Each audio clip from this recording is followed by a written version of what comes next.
Marc Quinn is a British contemporary visual artist whose work includes sculpture, installation and painting.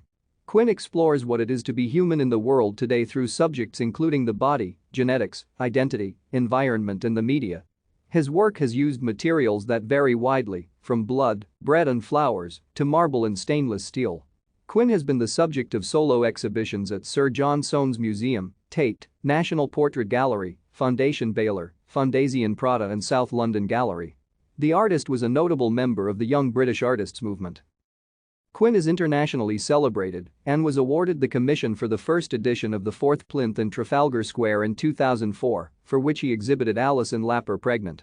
Quinn's notorious frozen self-portrait series made of his own blood, Self was subject to a retrospective at Fondation Beyeler in 2009. Quinn lives and works in London. Quinn was born in London in 1964 to a French mother and a British father. Thank you for watching. Like and subscribe if you would like to view more of our videos.